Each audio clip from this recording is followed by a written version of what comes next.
We're here in Görlitz just a couple of years before the very first observations will be taken with the SKAO telescopes.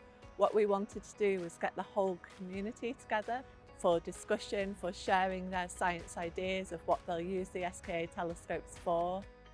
Yeah, it's good that the meeting is here in Görlitz because we have the German Center for Astrophysics being established in Görlitz, and the DZA, as we call it in German.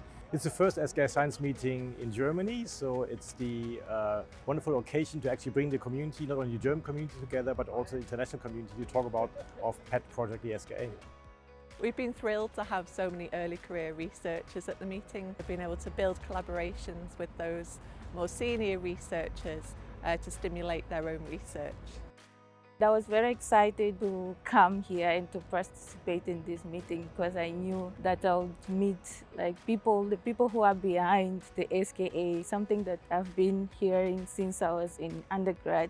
The most exciting part is about the magnitude of the conference. So the last conferences that I have attended so far had around 50 or 60 people, but this is 500 or 600 people, so an order of magnitude higher.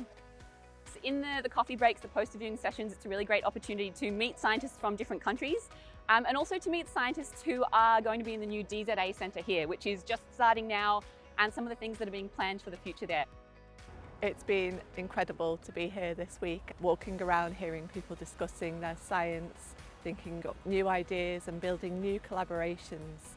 We've also had outreach activities this week. We've been out and about in Görlitz with a tabletop telescope. We've had a public lecture, and it's been wonderful to involve the local community in the excitement of the meeting. It's a complex project, it's a difficult project, but it's worth doing. So being here now and actually being close to actually get hand-on real data from the SKAO, we can then anticipate what is going on, what's going to happen with the full telescope being available. So this is very exciting.